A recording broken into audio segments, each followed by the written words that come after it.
হযরত জুরারা ইবনে আওফা রাদিয়াল্লাহু আনহু হতে বর্ণিত আছে, রাসূলুল্লাহ সাল্লাল্লাহু আলাইহি ওয়াসাল্লাম হযরত জিবরাইল আলাইহিস সালামকে জিজ্ঞাসা করলেন, আপনি কি আপন রবকে দেখেছেন? ইহা শুনিয়া জিবরাইল আলাইহিস সালাম কাঁপিয়া উঠিলেন এবং আরজ করলেন, হে মুহাম্মদ সাল্লাল্লাহু আলাইহি ওয়াসাল্লাম, আমার এবং তাহার মাঝখানে ৭০টি নূরের পর্দা রহিয়াছে। আমি যদি কোনো একটির নিকটও যাই, তবে জ্বালিয়া যাইব। হযরত জুরারা ইবনে আওফা রাদিয়াল্লাহু আনহু হতে বর্ণিত আছে যে, রাসূলুল্লাহ সাল্লাল্লাহু আলাইহি ওয়াসাল্লাম হযরত জিবরাইল আলাইহিস সালামকে জিজ্ঞাসা করলেন, আপনি কি আপন রবকে দেখিয়াছেন? ইহা শুনিয়া জিবরাইল আলাইহিস সালাম কাঁপিয়া উঠিলেন এবং আরজ করলেন, হে মুহাম্মদ সাল্লাল্লাহু আলাইহি ওয়াসাল্লাম, আমার এবং তাহার মাঝখানে ৭০টি নূরের পর্দা রহিয়াছে। আমি যদি কোনো একটির নিকটও যাই, তবে জ্বালিয়া যাইব।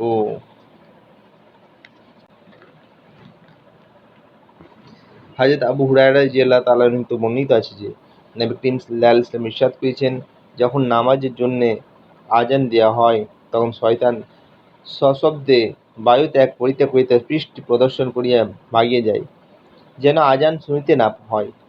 আযান শেষ হইবার পর আবার ফিরিয়া আসে। যখন একামত বলা হয়, তখন আবার সে ভাগিয়া যায়। একামত শেষ হইবার পর নামাজীর অন্তরে ওয়াসওয়াসা দিবার জন্যে পুনরায় সে ফিরিয়া আসে।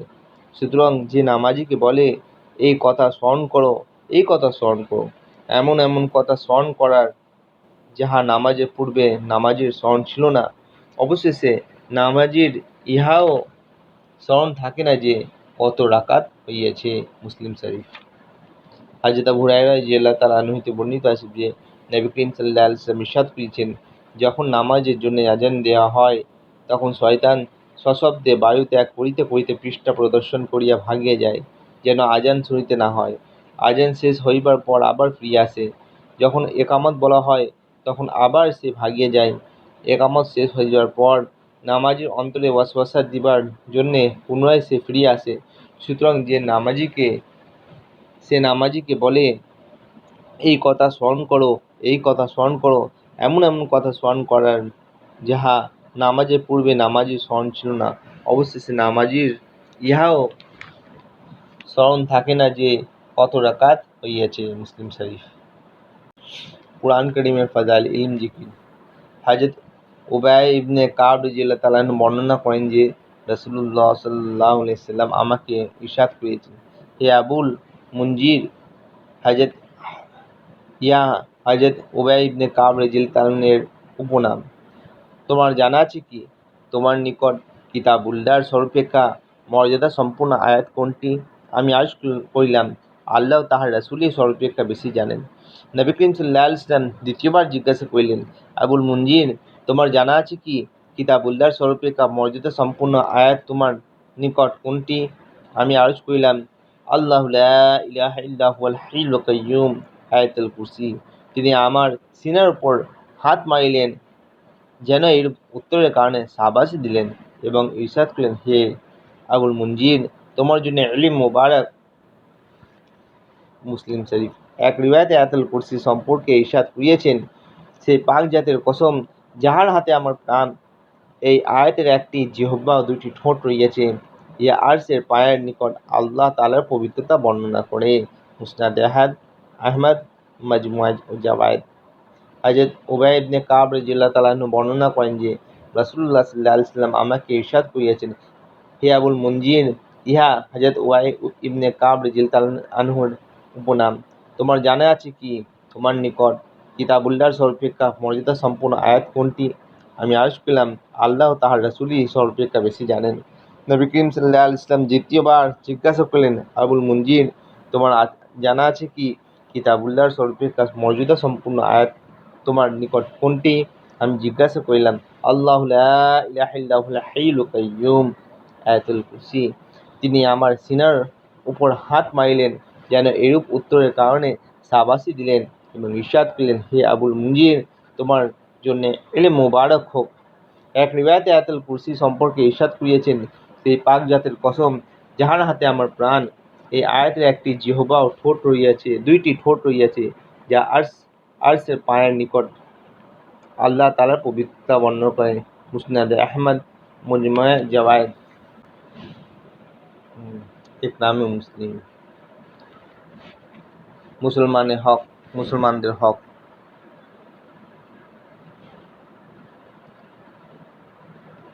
হযরত আনাস রাদিয়াল্লাহু তাআলা আনহু হইতে বর্ণিত আছে যে নবী করিম সাল্লাল্লাহু আলাইহি ওয়াসাল্লাম ইরশাদ করেছেন, যে বান্দা আপন মুসলমান ভাইয়ের সহিত আল্লাহ তাআলার সন্তুষ্টির উদ্দেশ্যে সাক্ষাৎ করিতে আসে, তখন আসমান হইতে একজন ফেরেশতা তাহাকে ডাকিয়া বলে, তুমি সচ্ছল জীবন যাপন করো, তোমার জন্য জান্নাত মুবারক হোক। আর আল্লাহ তাআলা আরশওয়ালা ফেরেশতাদেরকে বলেন, আমার বান্দা আমার উদ্দেশ্যে সাক্ষাৎ করেছে, তাহার মেহমানদারি করো আমার জিম্মায়, এবং উহা এই যে আল্লাহ তাআলা তাহাকে জান্নাতে হইতে কম উহার বিনিময়ে দিবেন না। বাজ্জার আবু ইয়ালা তারগিব। ইকরাম মুসলিম, মুসলমানদের হক। হযরত আনাস রাদিয়াল্লাহু তাআলা আনহু হইতে বর্ণিত আছে যে নবী করিম সাল্লাল্লাহু আলাইহি ওয়াসাল্লাম ইরশাদ করিয়াছেন, যে বান্দা আপন মুসলমান ভাইয়ের সহিত আল্লাহ তাআলার সন্তুষ্টির উদ্দেশ্যে সাক্ষাৎ করিতে আসে, তখন আসমান হইতে একজন ফেরেশতা তাহাকে ডাকিয়া বলে, তুমি সচ্ছল জীবন যাপন করো, তোমার জন্য জান্নাত মুবারক হোক। আর আল্লাহ তাআলা আরশওয়ালা ফেরেশতাদেরকে বলেন, আমার বান্দা আমার উদ্দেশ্যে সাক্ষাৎ করিয়াছে, তাহার মেহমানদারি করা আমার জিম্মায়, এবং উহা এই যে আল্লাহ তাআলা তাহাকে জান্নাত হইতে কম উহার বিনিময়ে দিবেন না। বাজ্জার আবু ইয়ালা তারগিব।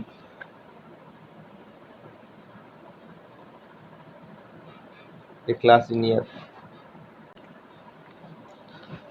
উম্মুল মুমিনিন হযরত আয়েশা রাদিয়াল্লাহু তাআলা আনহা বর্ণনা করেন যে আমি রাসূলুল্লাহ সাল্লাল্লাহু আলাইহি ওয়াসাল্লামের নিকট ওয়াল্লাযিনা ইউতুনা মা আতাউ ওয়া কুলুবুহুম ওয়াজিল্লাহ এই আয়াতের ব্যাখ্যা সম্পর্কে জিজ্ঞাসা করিলাম।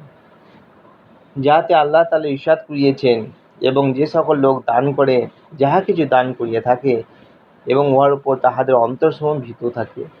হযরত আয়েশা রাদিয়াল্লাহু তাআলা আনহা বর্ণনা করেন, হযরত আয়েশা রাদিয়াল্লাহু তাআলা আনহা আরজ করিলেন, এই আয়াত কি ওই সকল উদ্দেশ্য যাহারা শরাব পান করে এবং চুরি করে, অর্থাৎ তাহাদের ভয়কে গুনাহ করার কারণে? নবী করিম সাল্লাল্লাহু আলাইহি ওয়াসাল্লাম ইরশাদ করিলেন, সিদ্দিকের বেটি, এই উদ্দেশ্য নহে, বরং আয়াতে কারিমায় ওই সকল লোকদের আলোচনা করা হইয়াছে যাহারা রোজা রাখে, নামাজ পড়ে এবং সদকা খয়রাত করে, আর তাহারা এই ব্যাপারে ভয় করে যে কোনো ত্রুটির কারণে তাহাদের নেক আমল কবুল না হয়। ইহারাই ওই সমস্ত লোক যাহারা দৌড়াইয়া দৌড়াইয়া কল্যাণসমূহ হাসিল করিতেছে এবং উহার প্রতি আগ্রগামী হইতেছে। তিরমিজি। উম্মুল মুমিনিন হযরত আয়েশা রাদিয়াল্লাহু তাআলা আনহা বর্ণনা করেন যে আমি রাসূলুল্লাহ সাল্লাল্লাহু আলাইহি ওয়াসাল্লামের নিকট ওয়াল্লাযিনা ইউতুনা মা আতাউ ওয়া কুলুবুহুম ওয়াজিল্লাহ এই আয়াতের ব্যাখ্যা সম্পর্কে জিজ্ঞাসা করিলাম। যাহাতে আল্লাহ তাআলা ইরশাদ করিয়াছেন, এবং যে সকল লোক দান করে যাহা কিছু দান করিয়া থাকে, এবং উহার উপর তাহাদের অন্তরসমূহ ভীত থাকে। হযরত আয়েশা রাদিয়াল্লাহু তাআলা আনহা আরজ করিলেন, এই আয়াত কি ওই সকল উদ্দেশ্যে যাহারা শরাব পান করে এবং চুরি করে, অর্থাৎ তাহাদের ভয় কি গুনাহ করার কারণে? নবী করিম সাল্লাল্লাহু আলাইহি ওয়াসাল্লাম ইরশাদ করিলেন, সিদ্দিকের বেটি, এই উদ্দেশ্য নহে, বরং আয়াতে কারিমায় ওই সকল লোকদের আলোচনা করা হইয়াছে যাহারা রোজা রাখে, নামাজ পড়ে এবং সদকা খয়রাত করে, আর তাহারা এই ব্যাপারে ভয় করে যে কোনো ত্রুটির কারণে তাহাদের নেক আমল কবুল না হয়।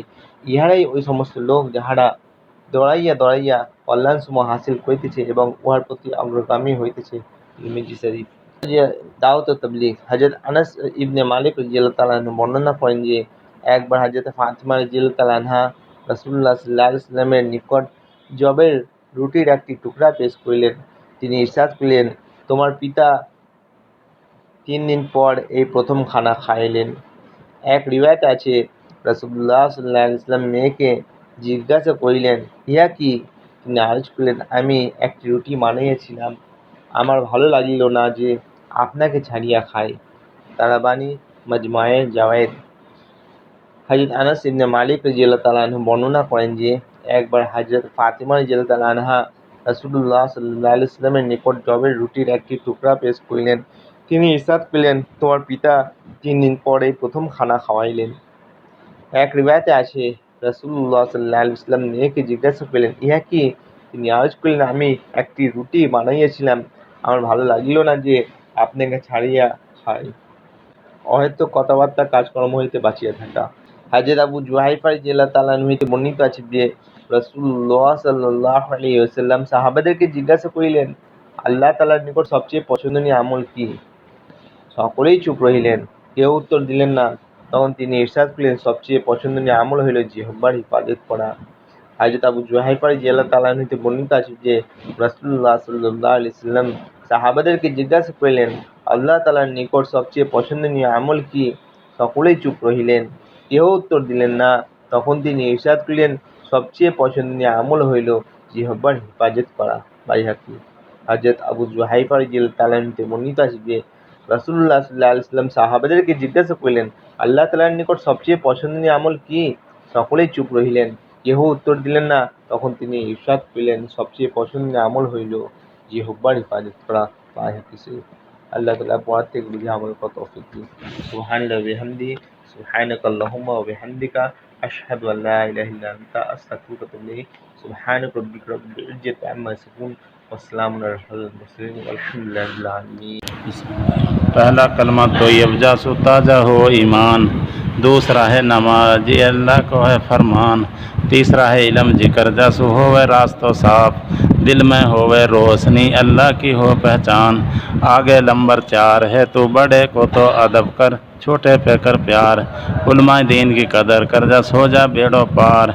आगे नंबर 5 है तो सब झगड़े है छोड़ के कर ले अल्लाह को राजी, शैतान से जीत जाएगो बाजी, अपनी अपनी बख्शिश की तो सभी करा हाँ आस। 6 नंबर तो बतला गयो मौलाना इलियास, तू कर ले महीना के 3 दिन की तस्कील, लगा दे साल में चिल्लो, उम्र में लगा दे 4 महीना, बरकत आँखन आगे देख। तो बरकत तो मिलेगी 4 महीना के लगाने से। औरतन में एक बयान कर रो बिहारी, ईमान से पौधा लगता है, नमाज से जड़ चलती है, इल्म से साँकें छटती हैं, जिक्र से पत्ता आते हैं, इकराम से फल आता है, इखलास से फल पकता है, दावत से जूस निकलता है। अरे मेरी माई बहन खा के तो देखो कैसे मज़ा आता है। दावत कलमा से तमल जिंदा होवे, नमाज समल जाहिर होवे, इल्म समल मुकम्मल होवे, जिक्र समल में जान आवे, इकराम समल महफूज रहवे, इखलास समल कबूल होवे, दावत समल दूसरे तक पहुँचे। जहाँ पे कलमा ना है वाकुद को ईमान ना है, और जहाँ पे जो नमाज ना पढ़े वाकुद दीन में कोई हिस्सा ही ना है, और जहाँ पे इल्म ना है वह जिंदगी गुजारने का तरीका ही ना है, जहाँ पे जिक्र ना है वह तो अल्लाह को ध्यान ही ना है, और जहाँ पे इकराम ना है वो तो कोई मुसलमान ही ना है, जहाँ पे दावत ना है, जहाँ पे जाके अमल में इखलास ना है वह अमल तो कोई कबूल ही ना है, जहाँ पे दावत ना है वह उम्मत की कोई फ़िक्र ही ना है, वह तो उम्मत की कोई फ़िक्र ही ना है। तो इसलिए जो है तो दावत के काम को तो एक आदमी मकसद बना लेवे। हाँ, तो दावत को काम एक मियाँ जिनू करो, कलमा इकरार गुलामी है, नमाज इजहार गुलामी है, इल्म जिक्र तो कानून गुलामी है, इकराम मुस्लिम तो इमदाद गुलामी है, इखलास नियत तो बुनियाद गुलामी है, दावत को काम तो जहाज गुलामी है, दावत के काम तो जहाज गुलामी है।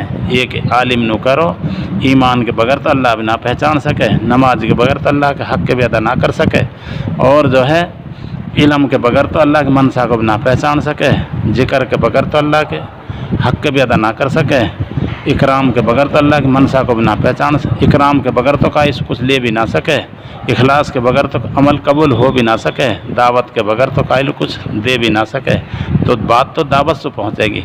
इसलिए हम तो हर वक्त हर जगह हर हाल में दावत देवा, घर में भी दावत देवा, और जो है घर में दीन लाने के लिए